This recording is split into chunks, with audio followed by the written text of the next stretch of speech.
Hi everyone, I'm Judy from Fox Cities Quilt Company, and this is Sunday from the Sewing Room, where we give you tips, tricks, and a few tutorials to help you with your sewing and quilting projects. If you like our videos, please hit that subscribe button below. Today I want to talk to you about curved piecing. It looks great, but everybody's afraid of it, and I don't want you to be. So I wanted to show you, back here is a Posh Santa, and you can see the curved piecing that makes his beard and his mustache and his hat. And it's really just a really cool and fun pattern to do. There are so many tools out there to help you with curved piecing, and I wanted to show you just a couple of them, and so many great patterns and books that include curved piecing. And don't be afraid. Be brave enough to try something new, to make something incredible. So let me show you a couple of the things that I have made with curved piecing, one being this Posh Santa. And this is a pattern from, oh, let me pull it up here. So Kind of Wonderful. Let me show it to you. It's probably backwards because of the, and let me get the glare out of it. And there's a Posh Mrs. Claus too. I can't remember the name of it, but it's super cool, super fun. And it goes together really quick. And then here is another one that I did with curved piecing, and let me see if I can pull this up for you so you can see it. It is just a holiday quilt that looks a little bit, let me see if I can show you here. I'll go this way. And it looks a little bit like holly leaves in the corners, in all four corners. And then there's a whole lot of negative space in the middle, but it's holly leaves and holly berries all the way around. This was so fun, and it went together so quickly. But there are tools that will help you with your curved piecing. I'm going to show you some of those too. But let me drop this on the floor here quick. But there's also, we have this book in the shop called A Quilter's Mixology. And it has 16 projects using the Drunkard's Path or curved piecing. Every project in this book is simply great. You can use a pre-made template for them, or you can make your own templates. How fun is this? It's so dang cute. And then all these books do in the back for you have the pull out so that you can make your templates. You can use plexiglass for them. My father-in-law has made these for me out of plexiglass, so if you have somebody handy around, or if you need to, you can just cut them out of cardboard and do the best that you can with that. But let me show you a couple of tools that you can use for curved piecing. I have several. So this is from Elisa's Backyard, our back porch design. This is a template for cutting and sewing Drunkard's Path, and I'm going to try and get that glare out of there for you. It is, and this will do a 7-inch finished Drunkard's Path or curved piecing. Then there is, she has the same thing in a 3.5-inch finished block. So half of the 7, obviously. Then Block Lock has Drunkard's Paths rulers, and let me just open this one up for you because this one is pretty cool. And I grabbed a pair of scissors here, and what I like about the Block Lock ones is there's good and bad about the Block Lock. The good thing about the Block Lock is that you will always get the exact correct size. The second good thing about the Block Lock is that it makes it a little oversized so that you can trim it up, and so it looks nice. And the third great thing about it is they give you 3 templates with which to cut. So I'm trying to get these apart here because this is really on here with the glue. One is the curved part, and you can see my glue is still on there. The other is the curved part, so you can see that. And then here is the template with which to trim it, and it has that signature Block Lock indent in it so that you can lock right on the block. the other tools that are out there. It's not just those, but So Kind of Wonderful, which I mentioned before, has the quick curve ruler, and this is a slight arc. I love this because it's kind of easy and you don't have as much of a curve as, let's say, the regular standard drunkard's path. So So Kind of Wonderful has the quick curve ruler, which is the full-size one. And then they also have the QCR Mini. So the project that I'm going to show you, and we're going to do this in 3 steps. So I'm first going to show you how to make one part, then the other part, and then I'm going to show you how to put it together. So today we are going to start working on Mimi's Lemons. I don't have this finished sample for you because I want to do this with you as we go. And you can see, I'm going to move this up close to the camera, how absolutely cute those little lemons are. So today what I'm going to teach you is how to do just the leaf. We're going to work on just the leaf, which is just 2 pieces.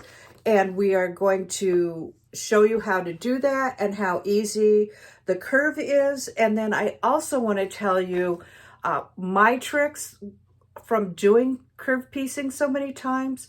I wanted to tell you what my tricks are for success. And so let's get started.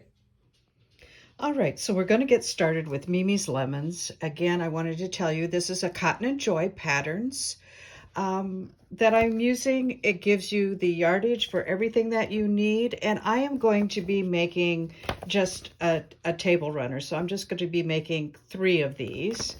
And I wanted to get started and tell you that the first thing that I did is I'm going to use scraps. I have all these scraps, and this is going to make for an absolutely adorable little scrappy quilt. You can see that the lemons in this are scrappy, and you can just use everything up. The biggest square that I needed for the lemons and the leaves was just a 5-inch square, so you can certainly find that in your scrap box. And then I needed some background fabric, and I just used a Kona white. And again, I wanted to let you know that I starched these pretty well. They are pretty stiff because I am going to be working on the bias, and I didn't want a whole lot of stretch. I wanted some more stability. So I just wanted to let you know that I starched these quite a bit. And then I followed the cutting instructions except for the background. And this is my cheat. I make my background squares, or what I am going to use for this part, I make this a 1/2 inch bigger. And so you're going to, when you get your fabric, you're going to have to keep that in mind. So this required a 3/4 of a yard for the, let's see, right here, for the background. I just cut a yard so that I made sure that I had enough, and it gives me room for error. Then the next thing that I did was, I see that there are 3 templates with which I have to work. This is going to be for the lemons, which we are going to learn next week. But this week, we're just going to do the orange peel. So I really don't need this template right now. So template A, I'm going to set aside. It's template B and C that we're going to be working with. So I'm kind of doing this pattern a little bit out of order, but I wanted to start with this because there's less of a curve here. The curve is more slight, and I feel like this is much easier to learn on with this slight curve. Then the next thing that I did was I went to my toolbox. Remember all those tools I showed you before? I showed you the block, I showed you the barn back porch quilts, and I also showed you the quick curve ruler. So this is the quick curve mini. And if I wanted to use this, what I did was I went ahead and set this on here to see if it was the same curve. And look at that. I don't know if you can see that. I'm going to move the camera up there. It is the same curve. And then I went and turned it over to make sure it's the same curve here. And let me pull that up so that you can see that. That curve fits right in that dotted line. I just have to get it on there right. And this will work with cutting. So I don't really have to trace this too much or trace it at all. I just have to make sure that I put it on my fabrics correctly. And let me show you how I did that. So if you look at how this goes on here, it is literally point to point and it will fit right on there. So if I put my quick curve ruler on here from point to point on the diagonal, you can see that I will be able to cut that there. And then I will be able to cut it on the other side. And I will be able to use that as my template. Let me show you what I mean in real life. So I'm going to put this on point and I'm going to set my quick curve ruler right on there. And you can see that that will go from point to point. And I want to make sure that is nice and even. So there it is. And if I can't quite get that corner, I may have to snip it with my scissors, but I will do so carefully. So there's one curve. And that should come right off. It did. So there's half of my curve. And we're going to test my theory in a second by putting this back over that template that we just had. And let me get that all lined up really nicely. And I'm going to cut this one. Oops, it helps if you have your blade open. And let me just make sure that that went all the way. And if it doesn't quite cut, go ahead and cut that off there. And I'll cut that off there. Just a couple of little threads. Now let's test my theory. Did this work for template B? Let's find out. And that is really, really, really good. I'm very happy with that. Okay, so that's how you do that one. And I am going to go ahead and set this aside. And now I want to cut template B, or template C, I'm sorry, which is the background. So it makes like a quarter circle. So let me show you how I'm doing that. If you have solids, and it doesn't matter, or batiks for that matter, and it doesn't matter which side that you're doing, you can certainly cut these two at a time. So for this one, I'm going to go ahead and I'm going to, let me double check this and see how big that curve is. And it goes almost all the way to the edge of the circle, but not quite. So I'm going to line this up here. And if I line that up on the edge of my piece of fabric, I'm going to be okay. So I'm going to go ahead and line that up here, and I'm going to go across. Remember, I'm making this oversized, so you can see there is a whole lot of fabric left. So I'm going to go ahead and make this oversized because I find it easier to work with. Let me pull this down into the frame. I find this easier to work with if I have something bigger. I could even go here if I wanted to. If I have something bigger to work with, I'd rather trim all this extra off. And so let me go ahead and cut that. Excuse me, I just sneezed. I apologize for that. And I may have to move this way. It's exactly where I want to move it because this has to be off the edge. Okay. So let me go ahead and cut this one all the way around, and I should have two here.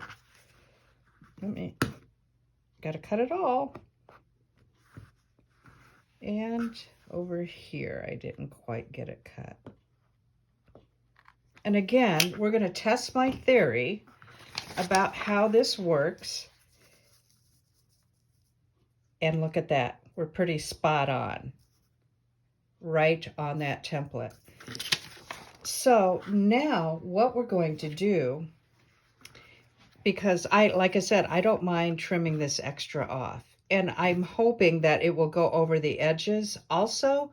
And I don't mind trimming the edges off on this end. So what I'm going to do now is I'm going to fold this in two. so that I can get the center of that curve, and I'm going to finger press that. And there it is. You can see that curve. And then I'm going to do the same thing to my leaf.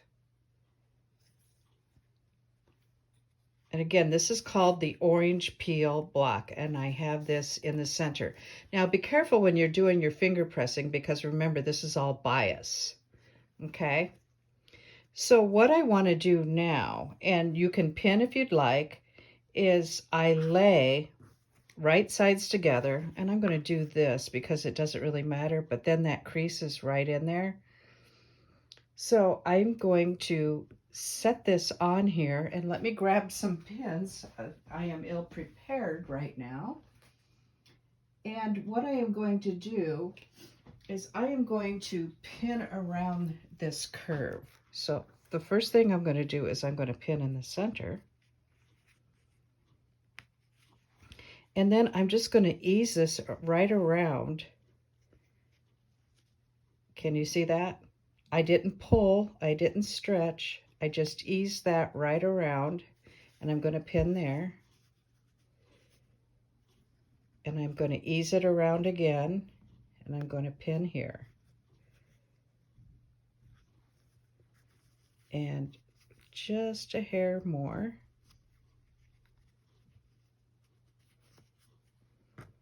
And I'm going to pin that there. Now I have this piece right here. And you can put a pin in there if you want, but what I do is I use my stylus. And I'm going to take you over to my sewing machine. We do have an edge coming off here, but don't forget we're going to be sewing on the other side as well. So I'm going to take you over to my sewing machine and show you how to get this sewn.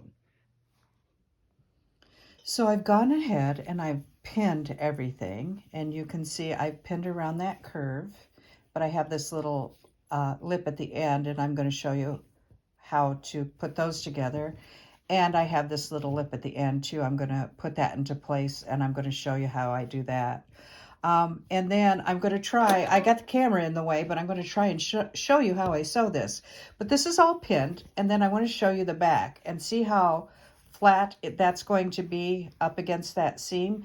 Again, you just have to be careful not to do too much pulling because you are sewing on bias.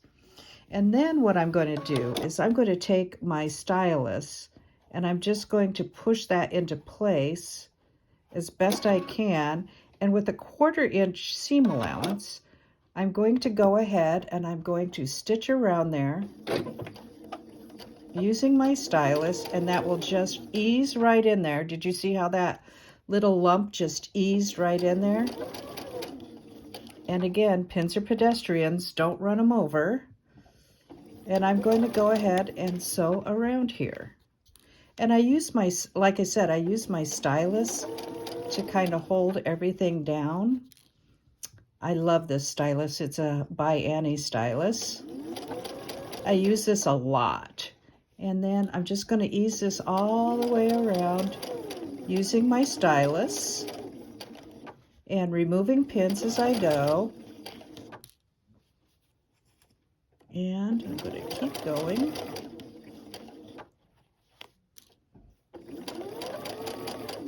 And one last edge. And excuse my hand here, but I want to bring this out straight so that it sews all the way to the end. I want to take this pin out.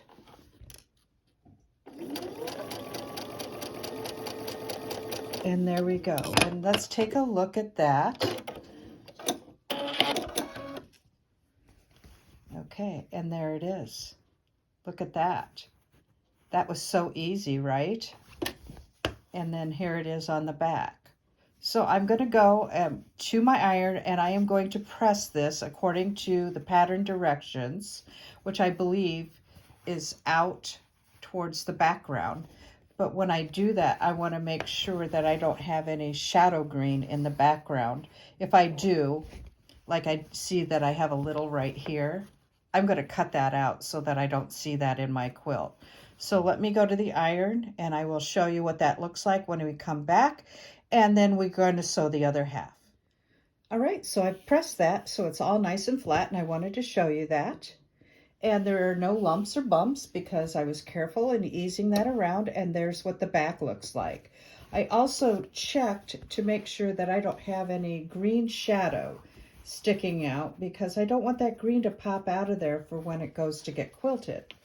Now, remember I had that crease, that finger press in the middle, and I've also finger pressed my second white piece, and I'm going to go ahead and I'm going to pin this just like I did the other piece, starting in the center and just, let me move this camera again, starting in the center and easing it all the way around. And I am going to go ahead and do that. And when I come back, I'm going to show you what this looks like with both pieces, and we'll trim it up.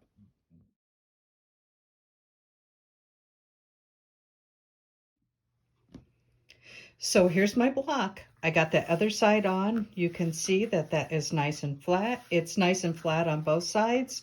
No puckers. It's all good. So I'm very excited about that. Next thing I need to do is I need to trim this up. And according to the pattern, it's supposed to be 5 inches square. But keep in mind that we want to leave at least a 1/4 inch on each side of this block, or on each side of this petal, because that's your seam allowance. So I'm going to go ahead, I'm going to put my ruler on here. And I know that, yes, I know that this is at my 3 inches. And then I know +5 up here is 8. But I'm going to make sure that I have that at 3, so that there's a 1/4 inch on each side. There's a 1/4 inch. I hope you can see that. There's a 1/4 inch here. So there's the edge of my leaf.